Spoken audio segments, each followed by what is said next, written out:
Méditation du 11 novembre, la grande tromperie. Si quelqu'un vous dit alors, le Christ est ici ou il est là, ne le croyez pas. Matthieu 24, verset 23. Le 19 septembre est doublement commémoré à Mexico car 2 heures après l'exercice organisé en mémoire du tremblement de terre de 1985, l'histoire s'est répétée. Il était inimaginable que celui qui se produise 32 ans plus tard à la même date. Les secondes au cours desquelles le tremblement de terre de 2017 s'est produit semblaient invraisemblables. Presque instantanément, Internet a été saturé de messages, de photos et de vidéos au contenu catastrophique. Les chaînes de télévision ont interrompu leur programme pour transmettre les événements en direct. Le monde entier a vu Mexico et il n'a fallu que quelques heures avant que des Japonais, des Honduriens, des Panaméens, des Américains, des Espagnols et des Israélites, pour n'en citer que quelques-uns, viennent porter secours à la ville en ruine.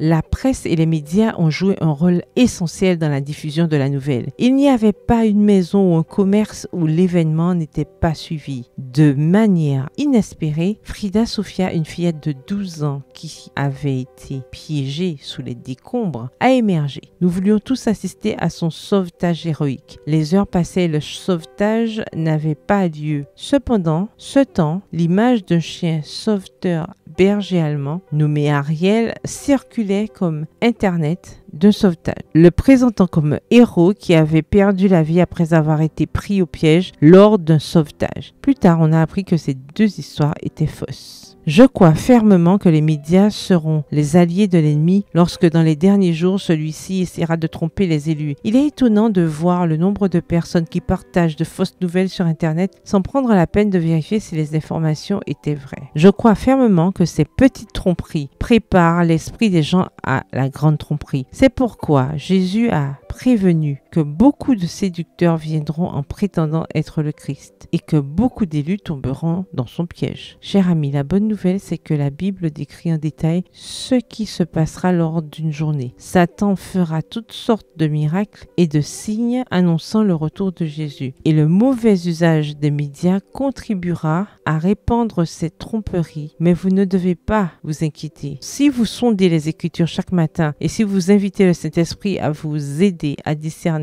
la vérité du mensonge, Jésus a déjà dit, ne le croyez pas. PS, heureuse de connaître la vérité. Bonne journée, que l'Éternel vous bénisse.